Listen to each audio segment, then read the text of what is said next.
This is why you come to Georgia. After a year away, Georgia is back in the college football playoff. And we work all year to get to moments like this. And it hasn't been an easy journey to get to the Sugar Bowl. 2 losses on the road, a gauntlet of an SEC schedule, back-to-back overtime wins, earning a first-round bye straight to the Sugar Bowl. It's hard to be in those games, but that's what Georgia is. I think it's one of the most historic bowls there is. Up first, a duel with the Fighting Irish, a team looking to end a 36-year national championship drought. They're built like an SEC team. To do so, the Dogs need to come together more than ever before. If we all have each other's back out there, I think there's not a team that can beat us. I love my brother so much. I call them my brothers, man. Blood can't make us any closer. Georgia's on the hunt for its 3rd title in 4 years, and the road to Atlanta begins right here in the Big Easy.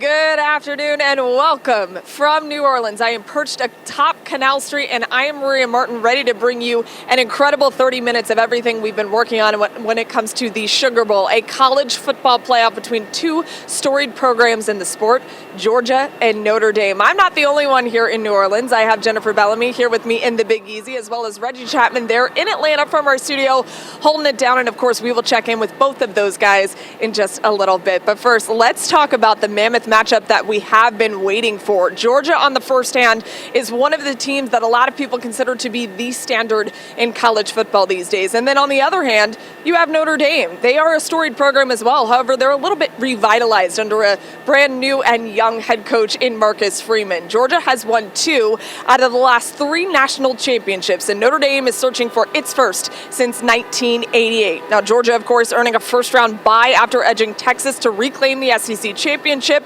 The Irish, they hosted the first ever college football playoff game at a campus site, taking down in-state rival Indiana with ease. Now the 2 go head-to-head for a spot in the semifinal. Coach Freeman and his team, they have a tremendous team. They play football the way that we like to play football, very physical. Just an honor to be played with 2 great programs matched up against each other. Yeah, I have a lot of respect, obviously, for the past, the history, what this program has been about, and in terms of the University of Georgia for many years in the history of college football that Georgia has a piece in. Georgia now has a different quarterback leading the way here in New Orleans for the Sugar Bowl, making his first start in a Bulldogs uniform. It is Raven County's own Gunnar Stockton. He's taking over the role at quarterback for an injured Carson Beck, who suffered an elbow injury in the SEC championship game, ending Beck's Bulldogs career. Now on his biggest stage yet, Stockton says he's more than ready for this big moment. In high school, you didn't watch as much film and stuff now, but I think this year, I always watched a lot of film just to be ready for when the moment came. So I think that's a big part, just watching film and preparation. Well, I think the number one thing a quarterback has to have is decision-making skill. Number 1, he makes really good decisions. Number 2 thing for a quarterback is accuracy. Not necessarily arm talent, but accuracy. High praise for a quarterback facing a lot of pressure on Wednesday. Now, if you've been here, you understand that New Orleans is quite the party city, right? And if you're coming here, you want to maybe dabble in some football as well, this is the perfect place to do it. And one of the most perfect people to talk about Georgia would be Jennifer Bellamy, our UGA grad. She's here in New Orleans with me. She's perched in the French Quarter talking to all of those fans, just getting ready Mardi Gras style, right, Jennifer? They certainly are, Maria. We just wrapped up a parade out here. You can kind of see the remnants, folks, still in the street, a lot of confetti on the ground, and a few cars starting to make their way through the French Quarter now that the parade has ended. We got a chance to see the University of Georgia cheerleaders, the Red Coat Marching Band, and, of course, Harry Dog himself. We saw some of the Notre Dame band members and some others as well, but so many fans out here excited for game day tomorrow. I got a chance to speak with some of them about what they're expecting for the big game with the Sugar Bowl tomorrow, and I talked to a lot of them about Gunnar Stockton, who Maria was just talking about, the new QB1 for the Dogs, and a lot of folks said they have faith and confidence in him. I think they'll play it safe. There'll be a lot of short passes. I think there'll be quite a bit of emphasis on the run game. I think they'll try to get him in a rhythm, and once he gets in a rhythm, he'll start flowing and throwing the ball downfield. Then I think the game's going to be taken over by the Dogs. I am really hopeful about Gunnar Stockton. I think the team really enjoys him. We also went to the SEC Championship in Atlanta, so I definitely think he has the heart of the team, and I think the team is really excited for him, so am I. Bottom line, a lot of Georgia fans thinking we're going to take this one home. So, Reggie, we're going to send it back to you in the studio back in Atlanta.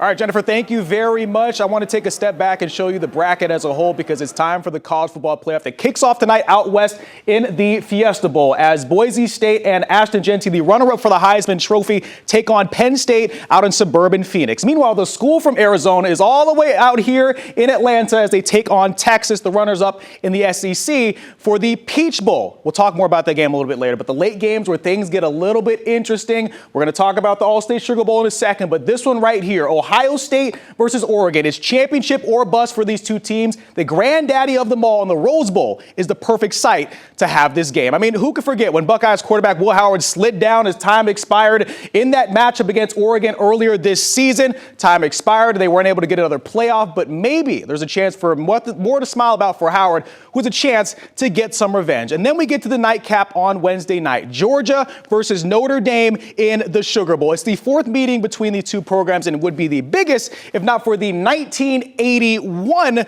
Sugar Bowl that brought the Dogs their first title. They've won 2 titles since then. This year, a chance to win their 3rd national championship in the last 4 seasons, and this fan base hopes the good times continue to roll out in the Big Easy. The standard is a standard, and every single year we're going to approach it the same exact way, no matter the result of the year past or what we would want to happen the next year. So we're just going to attack it like we always do and just play Georgia football. That standard of Georgia football had the Dogs picked to win the SEC. And their 31-point win over Clemson at the Benz in Week 1 made the statement that they plan on being back in the same building to win a national title at the end of the year. We talk all the time about playing this team. You got to out-physical them, you got to out-hustle them, and you got to out-discipline them.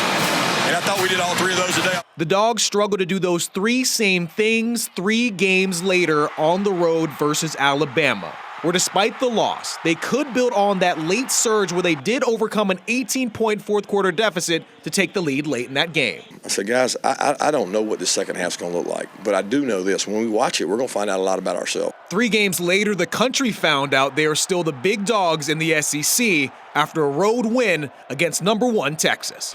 Nobody gave us a chance.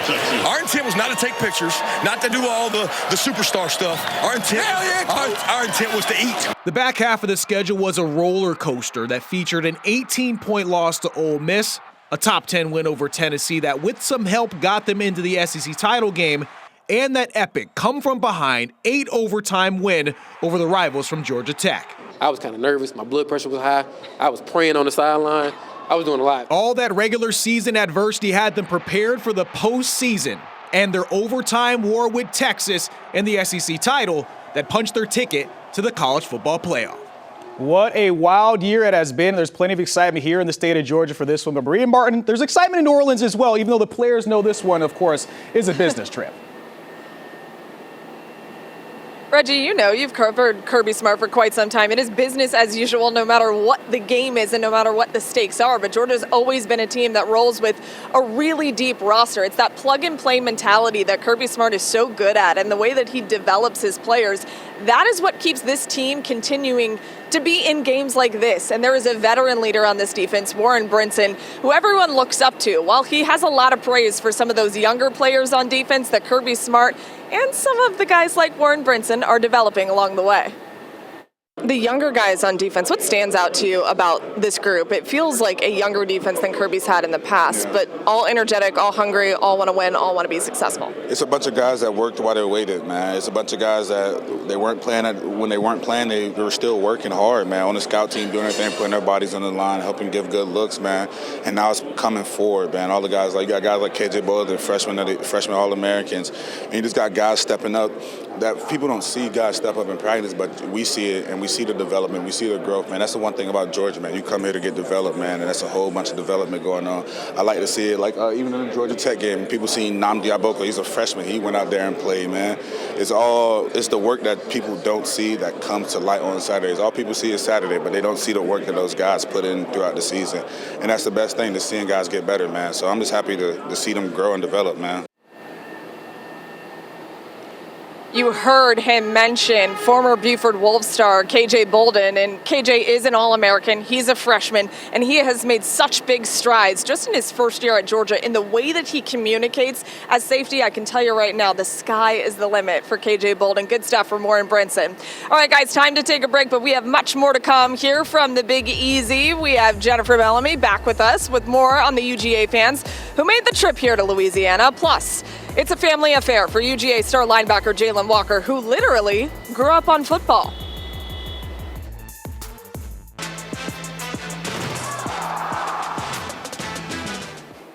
Welcome back to New Orleans, where we focus on the road to Atlanta. Let's talk about the Buckus Award. It is the award that goes out to the nation's top linebacker in college football each and every year. And UGA's Jalen Walker, he was the 2024 winner. But Jalen is a kid that didn't even start playing football until the 7th grade. And his love for the game came to him really naturally, just because of his family. His dad, Curtis Walker, he was a former head coach at Catawba College, and he also was a defensive coordinator at a couple of Power 4 schools. Now, Curtis let football come to Jalen in the most natural way, and truly it wasn't that hard. Being around the game, I mean, my dad let football come to me. I wasn't really forced to play football, which I really appreciate. You know, I got to sit there and be around the locker room and see the camaraderie of all the players in the room and get to learn their names and get to learn how football actually functioned and flowed before I even played a snap on the field. Being there to sit there and go to these games, sit on the sideline, be the ball boy, I mean, those are memories I would never forget because, you know, that's just how football started for me. And then once I got the opportunity to play football, I mean, my dad was fired up, and then it was just a great opportunity for me because I played running back and tight end, and then finally, maybe in high school, that's when I finally started playing defense. And, you know, it was fun. You know, just being around football, it really excites me because it's a part of me. It's part of my life. It's how I grew up. A football family, you love to see it. And his dad, Curtis, was recently coaching in high school football. However, he stepped down in August because he wanted to spend more time with his boys. We've been talking about Jalen, but Jalen's younger brother, Deuce, he's currently a defensive back at Georgia State. Now, Jennifer Bellamy here with me in New Orleans. Jennifer, there has been a parade. There's been a lot of excitement, and we do expect a lot of fans to be here in the Big Easy for the big game on Wednesday, don't we? They are already here, Maria. Georgia fans painting the town red and black. They were out here in full force, not only for the parade, but you've just been seeing them everywhere all over town. We got a chance to speak with some folks telling us from parts of all over Georgia, even beyond, and they are just so happy and excited to cheer on the Dogs. Victory. We're claiming it in advance. National championship, here we come. Gunnar Stockton will lead us to a national championship this year. Why? 100% guaranteed. He is a hard-nosed football player. He's physical. He can run the football better than Beck. What's your prediction? Win by 3 points. Why 3? It's my prediction. Okay. Look, I'm a college graduate. I'm smart. Their energy. They're very hyper, and they get the job done. Okay, so what are you thinking the game's going to be like tomorrow? What are you predicting? We whooping them. We beating them. They ain't nothing. As you can tell, some pretty optimistic fans from Georgia declaring not only a victory tomorrow, but also heading all the way to the national championship. Something that we hope will happen, but we'll have to see what happens with other games, including the Peach Bowl. So let's get you back to Reggie Chapman in studio. All right, Jennifer, great work out there. We're back on the big board, everybody. Texas and Arizona State tomorrow at 1 p.m. Of course, everybody's trying to get here back to Atlanta for the national championship game, but this is the one that's coming up tomorrow. 2 programs that got here in drastically different ways with drastically different expectations coming into this season. Texas has had its sights set on Atlanta for a long time, considering the Longhorns' goal of winning the SEC title was in this building and eventually the national title in the same place. They didn't achieve that first goal, but the second one is still very much on the table. Arizona State, meanwhile, practiced at Georgia Tech this week and is in position nobody expected him to be in after being finished to pick last in the Big 12 in the preseason. Do the Sun Devils have one more upset in them, or will Texas continue its march through the playoff bracket? Like, nobody expected us to be here. But if you're a competitor and you wake up a day not wanting to compete versus the very best, then something's wrong with you. We've kind of been in playoff mode really since since the first Georgia game, we had to kind of win out to get to the SEC championship game. We've got a really mature team, an older team that I think understands the task at hand. So I will be at the Peach Bowl tomorrow. Maria Martin is, of course, covering the Sugar Bowl. Maria, what are your takeaways so far since you've arrived in New Orleans?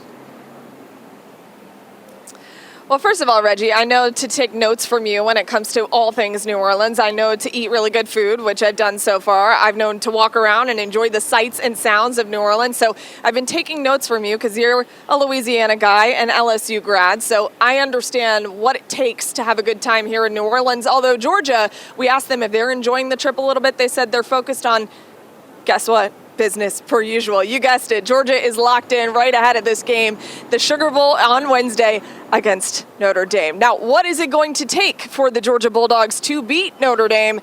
We are going to break all of that down for you and let you know what they can expect when it comes to the Fighting Irish. I am joined by our NBC friend, Jackson Neal in South Bend, just ahead of this game. He's going to break down which players the Bulldogs should be scared of or perhaps not. That's next.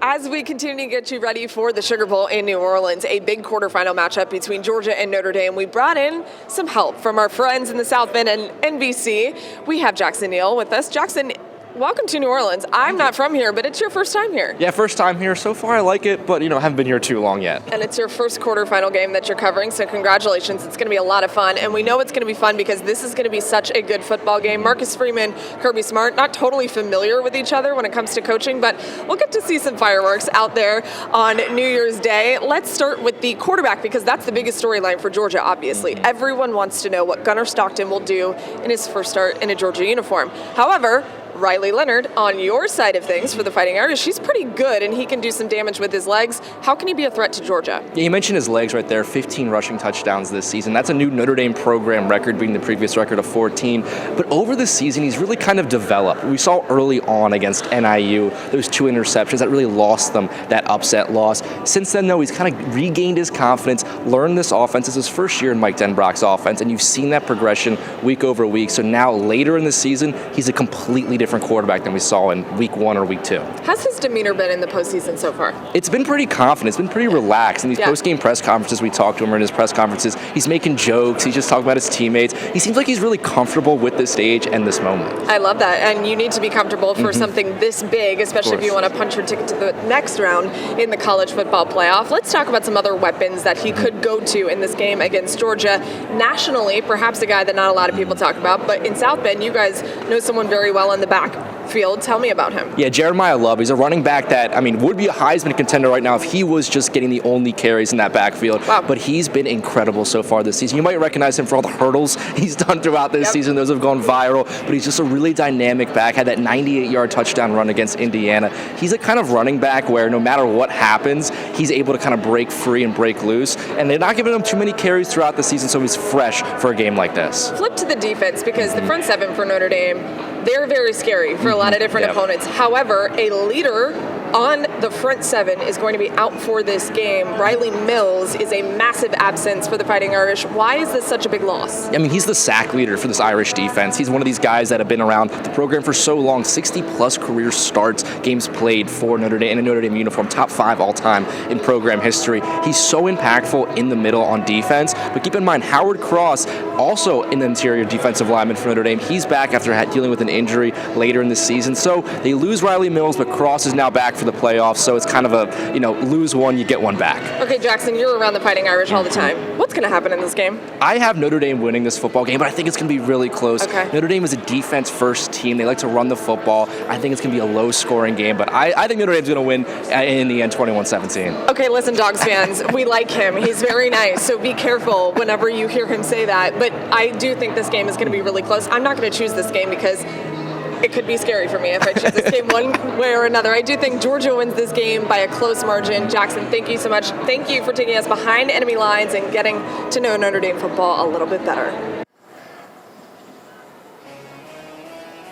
Jackson, thank you so much. Awesome job. And remember, it is New Year's Eve in the Big Easy, getting you ready for a pretty big quarterfinal college football playoff matchup. People are starting to flock to Canal Street, making their way to Bourbon Street and beyond. Red and black all over the place as Dogs fans have descended on the Crescent City. We will wrap things up with our Road to Atlanta special right after this.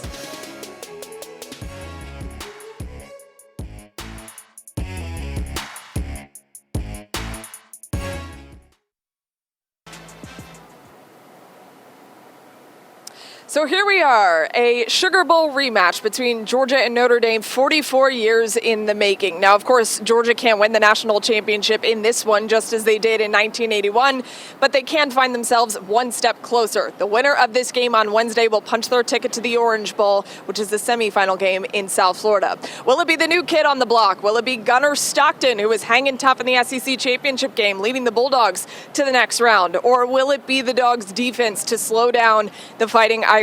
Or does Notre Dame keep its magical season going? A strong defensive team with a quarterback in Riley Leonard who can both run and pass. You know, that's the really fun part about bowl season and the playoff. There are so many unknowns this time of year, which makes these games impossible to predict. Another ramp up to the Road to Atlanta, the national championship game, culminating January 20th in our neck of the woods, Mercedes-Benz Stadium in the A. I'm Maria Martin for Reggie Chapman, for Jennifer, for our photographer Chris Cole, Megan Smedley, Rick Garney, and everyone else who put a lot of hard work into this show. That is it from New Orleans. We will keep you covered on the Sugar Bowl.